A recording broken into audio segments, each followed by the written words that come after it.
Hello भाई लोग, कैसे हो सभी। स्वागत करता हूँ आपका आप ही के अपने चैनल RX Fit टेक में। और गाइज़, आज की वीडियो में हम बात करने वाले हैं अपने Z इंडेक्स प्रॉपर्टी के बारे में।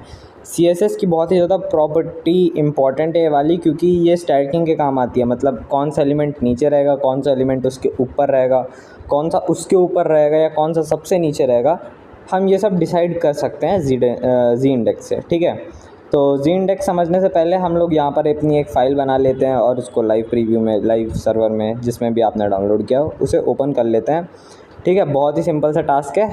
उसके बाद हमने लगा दिया अपना HTML के अंदर हम डिव बनाएंगे और आज इसको हम कुछ बॉक्सेस की मदद से समझने की कोशिश करने वाले हैं। ठीक है, आज हम बॉक्स देखेंगे, कौन सा बॉक्स किसके ऊपर ओवरलैप कर रहा है, और उसकी मदद से हम समझेंगे कि क्या होता है अपना जी इंडेक्स। ठीक है, बहुत ही ज़्यादा ऑसम प्रॉपर्टी है और काफ़ी सारे पैनल्स बनाने में ये काम आती है, या फिर एलिमेंट डिसाइड करने में कौन सा कहाँ रहेगा।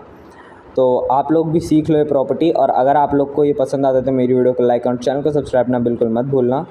तो यहाँ पर मैंने सबसे पहले क्लास और आईडी के लिए सेक्शन बना दिया है, ऑल्ट और अपने माउस का राइट बटन से ये सब कर दिया है मैंने। ठीक है, उसके बाद मैंने सबको सेम क्लास दे दी है और आईडी सबको अलग अलग दे देता हूँ, जैसे box 1, box 2, box 3, box 4। 4 box हमने लिए हैं, हमने 4 डिव के कंटेनर्स बना लिए हैं। ठीक है, सबका नाम नंबर बदल देते हैं, जिससे बॉक्स, क्योंकि मैंने बताया था आईडी कभी भी सिमिलर नहीं देते हैं, सिंगुलर चीज़ को सिलेक्ट करने के लिए काम आती है। ठीक है, तो यहाँ पर हमारा लाइव प्रीव्यू है। अभी इसके अंदर कुछ भी दिखाई नहीं दे रहा है, क्योंकि मैंने अभी तक बेसिकली इसके अंदर कुछ स्टाइलिंग नहीं करी है, ना कुछ लिखा है।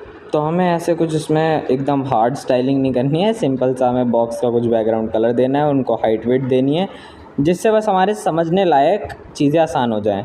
अब यहाँ पर मैं चीज़ें बॉक्स को लेकर समझा रहा हूँ, पर जब आप प्रोजेक्ट्स पर काम कर रहे होंगे तब ये सारे कुछ ना कुछ एलिमेंट होंगे या कोई कंटेनर्स होंगे। फॉर एग्ज़ाम्पल, कोई नैव बार कंटेन कर रहा होगा। और जेड इंडेक्स और पोजीशन की प्रॉपर्टीज़ तो हमारी काफ़ी सारे प्रोजेक्ट बनाने में काम भी आती है। ठीक है, आप कोई मेन्यू बना रहे होगे, उस मेन्यू को पेज के ऊपर दिखाने के नीचे, ये सब काम आएगा प्रोजेक्ट्स में फर्दर। ठीक है, हम प्रोजेक्ट भी बनाने वाले हैं, सो गाइस बने रहिएगा। नेक्स्ट हमारा, हमने बॉक्स को हाइट विड्थ दे दिया है। अभी कोई भी कलर हमने नहीं दिया है, क्योंकि वो पर्टिकुलर बॉक्स को दिया जाता है। तो यहाँ पे मैंने बॉक्स 1 लिखा और इसके बाद मैंने इसके अंदर बैकग्राउंड कलर दे दिया, फॉर एग्जांपल रेड। ठीक है, अब मैं इसे कॉपी करूँगा, क्योंकि बस बॉक्स का नंबर ही तो बदलना है, बाकी सब में तो बैकग्राउंड कलर देना ही है, तो इसलिए मैंने कॉपी कर दिया। तो नेक्स्ट हमारा ग्रीन, और यहाँ पर मैं दे दूँगा ब्लू। ठीक है, तो ऐसे ऐसे करके मैंने कलर दे दिया। लास्ट वाले में हम येलो दे देंगे, ताकि हमारा कलर विजिबल रहे। ठीक है, हम विजिबल कलर्स ले लिए हैं। ओके, और अब ये सब के सब बॉक्स 1 पे हैं। अब यहाँ पे मैं इन सब की नंबरिंग चेंज कर देता हूँ, इसे बॉक्स 3 पे रख देता हूँ, उसे बॉक्स 2 पे रख देता हूँ और इसे बॉक्स 1 पे।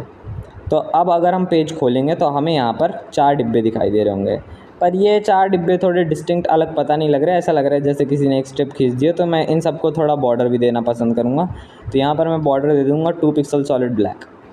तो यहाँ पर मैंने लिखा बॉर्डर प्रॉपर्टी, लगाया सेमीकोलन, 2 पिक्सल सॉलिड ब्लैक लिखा, और यहाँ पर हमारा बॉर्डर भी आ गया होगा अब तक तो। ठीक है, तो इतना तो आप लोग को समझ में आ रहा है। बहुत ही ज़्यादा बेसिक सी हमने CSS लगाई। यहाँ से चालू होता है हमारा जेड इंडेक्स का कॉन्सेप्ट। सो गाइज़, अब जो मैं बोलने वाला हूँ उसे बड़े ध्यान से सुनना।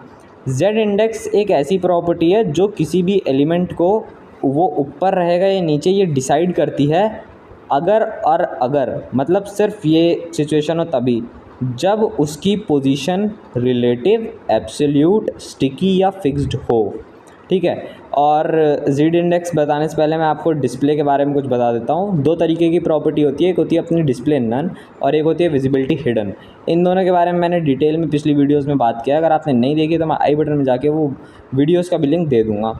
तो यहाँ पे मैंने विजिबिलिटी हिडन किया। विजिबिलिटी हिडन कुछ नहीं करता है, विजिबिलिटी हिडन बस एलिमेंट को हाइड कर देता है, पर उतनी स्पेस छोड़ देता है। ठीक है, और मैं जेड इंडेक्स पे था। जेड इंडेक्स कोई भी एलिमेंट ऊपर या नीचे होगा ये डिसाइड करता है अगर उसके ऊपर पोजीशन प्रॉपर्टी लगी हो तब।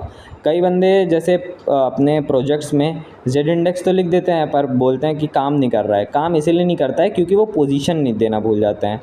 फॉर एन इंस्टेंस, मैंने यहाँ पे पोजीशन दे दी रिलेटिव, और मैंने इसको टॉप से 20 पिक्सल मूव किया। तो अभी तो ये मूव किया नहीं है क्योंकि यहाँ पर वेबसाइट पे लोड नहीं हुआ है। तो जब पूरा तरीके से लोड होगा मैं यहाँ पे एक बार रिफ़्रेश पे ज़रूर दबा दूँगा। यहाँ पे मैंने 20 पिक्सल लिख रखा है, यहाँ पे 20p लिखा हुआ है, ठीक है। आप लोग को भी इंस्पेक्ट एलिमेंट करके एडिटिंग करनी आनी चाहिए। तो देखो ये रेड और ग्रीन के बीच में थोड़ा सा स्पेस आ गया है, पर ये स्पेस तो आया पर पूरे के पूरे एलिमेंट नीचे खिसक गए। मुझे सिर्फ ग्रीन को खिसकाना था, और जब मैं ग्रीन को खिसका रहा हूँ सिर्फ मैं इसको टॉप से मान लो स्पेस दे रहा हूँ, तो ये ब्लू के ऊपर ओवरलैप कर रहा है। मुझे जैसे चाहिए कि ब्लू ओवरलैप करे या फिर रेड ओवरलैप करे। मैं भी आपको रेड के ऊपर भी करके दिखाऊंगा कि जब हम रेड के ऊपर कर रहे हैं तो ये चीज़ ओवरलैप कर रही है। जैसे मान लो मैंने इसे -20 पिक्सल्स दे दिया, ठीक है।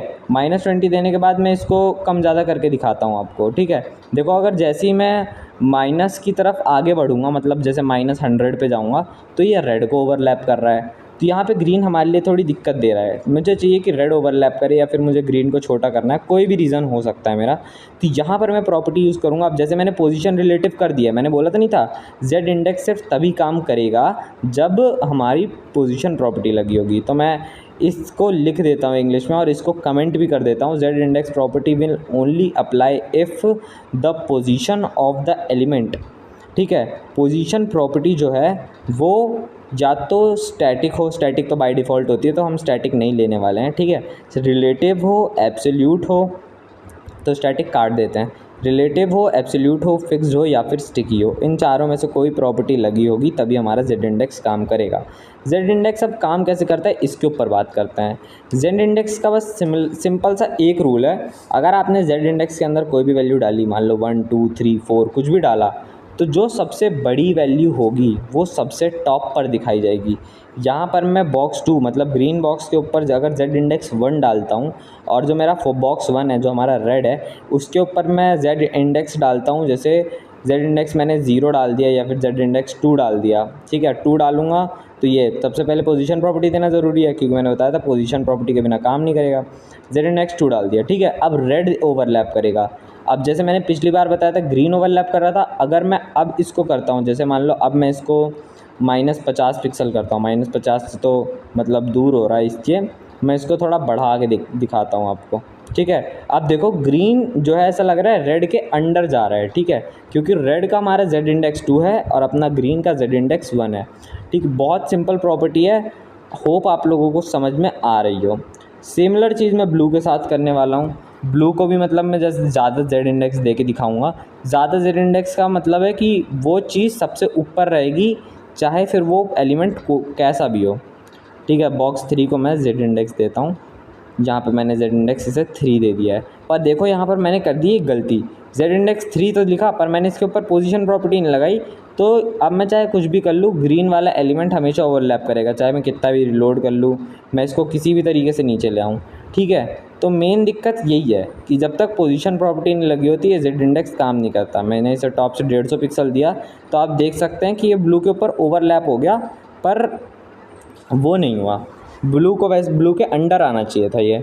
तो इसका बहुत ही ज़्यादा बेसिक सा रीज़न यही है कि अपनी पोजीशन मैंने यहाँ पर रिलेटिव नहीं दी है उस बॉक्स की, ठीक है। जेड इंडेक्स जब आप यहाँ पे इन्फो में आके देखेंगे तो ये एक एरर दिखा रहा है आपको, ठीक है। आई बटन छोटा सा बना हुआ है, तो आपको इंस्पेक्ट एलिमेंट करना आना चाहिए और उसके बाद हर एलिमेंट के बारे में पता होना चाहिए। तो इससे हमें पता चलता है कि हमारा एरर कहाँ आ रहा है कोड में।